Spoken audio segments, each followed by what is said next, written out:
شامل کرتے ہیں ہمارے زور نیوز کے بیورو چیف سید افضل حسین شاہ کی report. Pakistan Peoples Party P S 78 گھوڑا باری کے ایم پی اے حاجی علی حسن زرداری نے ساحلی شہر کے ٹی بندر کو 8 کروڑ کی لاگت سے بجلی کی فراہمی کے منصوبے کا افتتاح کیا۔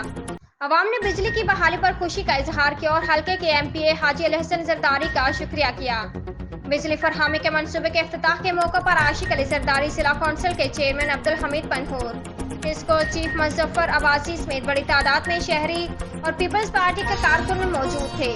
اس موقع پر علی حسن زرداری نے کہا کہ پی ایس 78 گھوڑا باری میں ریکارڈ ترقیاتی کام کرائے گئے ہیں کہ ٹی بندر شہر کو بجلی کی فراہمی کے ساتھ پینے کا صاف پانی، سیوریج پیور بلاک سمیت حفاظتی بچاؤ سمندر بند کو مضبوط کرنے سمیت عوام کو روزگار بھی فراہم کیا ہے، جبکہ علاقہ میں ریکارڈ ترقیاتی کام اور روڈز بھی تعمیر کیے ہیں۔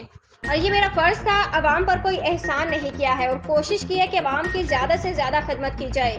انشاءاللہ عام انتخابات میں پیپلز پارٹی اکثریت سے کامیاب ہوگی اور ملک کی آئندہ وزیر اعظم بلاول بھٹو زرداری ہوں گے۔ علی حسن زرداری کی کے ٹی بندر آمد پر شاندار استقبال کیا گیا۔